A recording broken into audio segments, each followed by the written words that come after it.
Having visited every city in England, I thought I'd put together a little guide, region by region. For this video, we'll break down the 8 cities of southeast England in order of average property price from low to high. Note that this excludes London, which is a separate region of its own. So if you're interested in the housing market, this could be of assistance. Or if you're here for the geography or the visuals, that's fine too. The prices quoted are of course time sensitive, but compiled from the same source at the same time. So let's dive in. Number 8. Getting the ball rolling, the cheapest city in the southeast region is the birthplace of Charles Dickens. It is Portsmouth.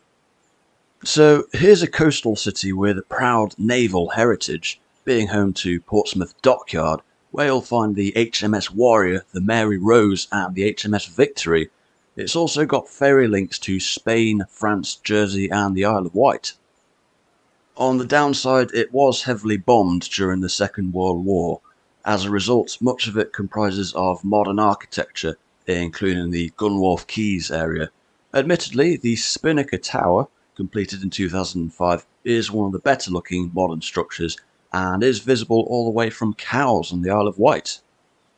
There is, however, a somewhat disjointed feel to Portsmouth, as the harbour area and the city centre are separated by nearly a mile of nondescript roads. Either way, the average property in Portsmouth costs just over £282,000. Number 7. The next cheapest city in the southeast is more or less just down the road from Portsmouth. It is Southampton. It'd be hard to talk about Southampton at this point without drawing upon its many parallels with Portsmouth. Both were just towns up until the 20th century, both suffered bombing attacks during the Second World War, both have rich maritime heritages, and both have ferry links to the Isle of Wight. But what about their differences? Well, Southampton has the New Forest National Park more or less on its doorstep, as well as some scattered historic architectural masterpieces located poignantly close to some Blitz-affected areas. In price terms, it's a fine margin between the two, with the average property in Southampton costing just over £287,000, which is almost bang on the national average for the UK, according to the Office for National Statistics. Number 6. Now to what is arguably the oldest city in the whole country, barring the grey area of Roman settlements that is, the city of Canterbury. It is difficult to talk about Canterbury without going off on a historic tangent, but suffice it to say, as history goes, it's got it in spades.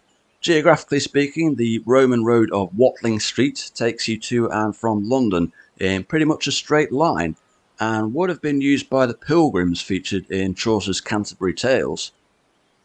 These days, a train will get you there from London in just under 2 hours, or just under 1 hour via the high-speed service HS1, at the risk of opening a can of worms in the comments. Whilst somewhat isolated from the rest of the country, Canterbury does have an absolute trove of seaside towns in its vicinity: Whitstable, Herne Bay, Margate, Broadstairs and so forth. Also in the vicinity is Rochester, that being the city that became a town by clerical error. Possibly a topic for a future video, but I digress. The average property in Canterbury costs just over £345,000. Number 5. And so from one of the oldest cities to one of the youngest, and the youngest in the southeast, having been granted city status as part of our late Queen Elizabeth's Platinum Jubilee in 2022, Milton Keynes. Being surrounded by historic market towns like Buckingham, Olney and Leighton Buzzard, arriving in Milton Keynes can often feel like waking up from a coma, and I say that with respect because there's actually something ingenious about the American-style boulevards with their shallow subways, which save the pedestrian from getting stuck at Pelican crossings. Is it the place to come for historic architecture? No. But Milton Keynes is what it is, a bold risk in town planning from the 1960s, and with direct trains to London taking just over half an hour, it does provide a home to commuters who might otherwise be priced out of the capital itself. The average property in Milton Keynes costs just over £354,000. Number 4. Now back to the historic cathedral cities, this time for one the Romans called Novia Majus Regionorum, but we call it Chichester. With just over 30,000 residents, Chichester is the smallest city in the southeast. It boasts a rich history from the Romans, who linked it to London via Stane Street, to the Saxons, who made it a fortified settlement, and the Normans, who first consecrated Chichester Cathedral. Trains to London take just over 90 minutes. In the other direction, the seaside is accessible in around just 20 minutes. But if the charm of Bognor Regis doesn't quite do it for you, there are also stunning market towns nearby like Arundel and Midhurst. On average, a property in Chichester costs just over £458,000. Number 3. Now to the second youngest city in the southeast. This one came about after two seaside towns merged together and were later granted city status shortly after the millennium, Brighton and Hove. In many ways, this is the archetypal seaside resort, complete with all the trimmings: a pier, amusement arcades, opulent Georgian and Victorian architecture, and of course, hungry seagulls.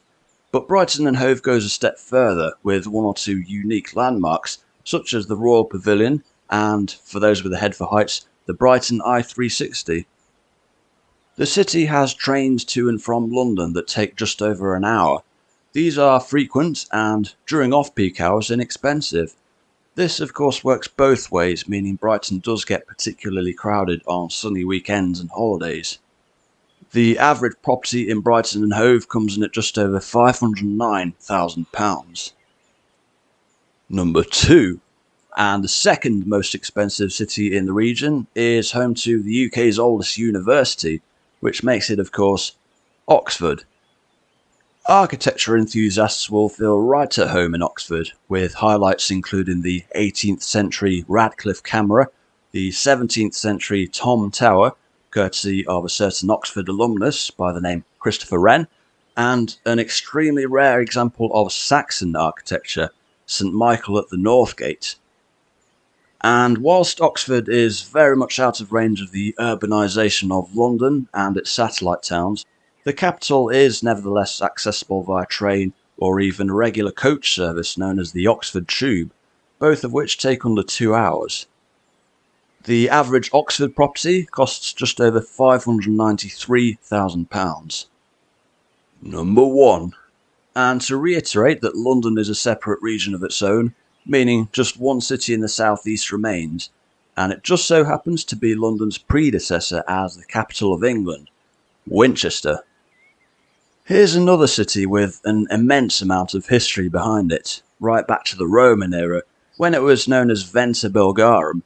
Winchester Cathedral is, simply put, in a class of its own when it comes to spireless cathedrals.